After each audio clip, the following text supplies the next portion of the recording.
بسم اللہ الرحمن الرحیم۔ حضرت حسین رضی اللہ تعالیٰ عنہ نبی صلی اللہ علیہ وآلہ وسلم کے نواسے ہیں اور صحابی رسول بھی ہیں، اہل بیت میں سے ہیں۔ یزید نہ صحابی ہے نہ اہل بیت میں سے۔ حضرت حسین رضی اللہ تعالیٰ عنہ نے یزید کی بیعت اس لیے نہیں کی کیونکہ وہ فاسق تھا۔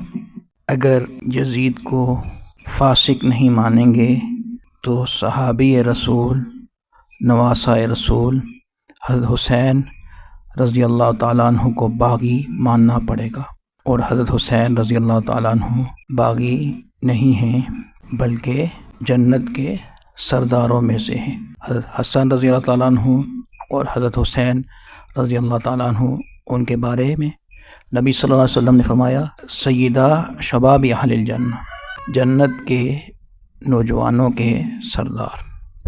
تو جو لوگ یزید کی حمایت کرتے ہیں تو انہیں سوچنا چاہیے کہ اگر وہ یزید کو فاسق نہیں مانیں گے تو صحابی رسول کو باغی ماننا پڑے گا، اور صحابی رسول نواسہ رسول حضرت حسین رضی اللہ تعالیٰ عنہ باغی نہیں ہو سکتے۔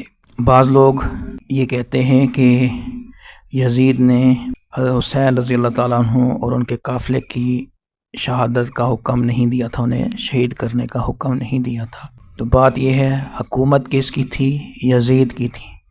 تو جس کی حکومت ہو اس کی حکومت میں ہونے والا جرم اسی کا شمار ہوگا اگر اس نے قاتلوں کو سزا نہیں دی۔ تو یزید نے بالفرض اگر حکم نہیں دیا تھا تو قاتلوں کو سزا کیوں نہیں دی؟ جب سزا نہیں دی تو اس کا مطلب ہے وہ بھی جرم میں شریک ہے۔ اب لال مسجد کا آپریشن ہمارے زمانے میں ہوا تو پرویز مشرف خود تو لال مسجد آپریشن میں شریک نہیں ہوا، اس نے تو صرف حکم دیا تھا۔ تو حکمرانوں کی چالاکیاں ہوتی ہیں، کبھی خود کھلم کھلا سامنے آ جاتے ہیں، کبھی چھپ کے وار کرتے ہیں۔ یزید فاسق تھا اور قتل حسین کا ذمہ دار ہے، حضرت حسین رضی اللہ عنہ کے قافلے کے دیگر شہداء کے قتل کا بھی ذمہ دار ہے، کیونکہ اگر اس نے قتل کا حکم نہیں دیا تھا، شہید کرنے کا حکم نہیں دیا تھا تو قاتلوں کو سزا بھی تو نہیں دی۔ صحابہ رضی اللہ تعالیٰ عنہ سے محبت بھی جزو ایمان، اہل بیت سے محبت بھی جزو ایمان۔ قرآن کے اندر صحابہ کی تعریف کی گئی ہے، اس لیے صحابہ کی محبت بھی ضروری۔ تو حضرت حسین رضی اللہ عنہ تو صحابی بھی ہیں۔ اہل بیت کے بارے میں نبی صلی اللہ علیہ وسلم نے کیا فرمایا؟ نبی صلی اللہ علیہ وسلم نے فرمایا کہ میں تمہارے درمیان دو چیزیں چھوڑ کر جا رہا ہوں، ان کو مضبوطی سے تھام لو تو کبھی گمراہ نہیں ہوگی۔ ایک اللہ کی کتاب یعنی قرآن مجید، اور دوسری چیز میرے اہل بیت۔ تو نبی صلی اللہ علیہ وسلم کی کتاب یعنی نبی صلی اللہ علیہ وسلم پر نازل ہونے والی کتاب قرآن مجید اور اہل بیت کی محبت کو لے لیں تو گمراہی سے بچ جائیں گے۔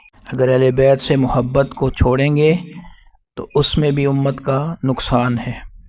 کتنا بڑا ظلم ہے، نبی صلی اللہ علیہ وسلم کے نواسے ان کو شہید کر دیا گیا، ان کے پورے قافلے میں تقریباً 72 شہادتیں ہوئیں، 72 افراد کو، ان کے قافلے کے 72 افراد کو شہید کیا گیا۔ تو کتنا بڑا ظلم ہے۔ اہل بیت کی محبت کو دلوں میں بسانا چاہیے۔ وما علینا الا البلاغ۔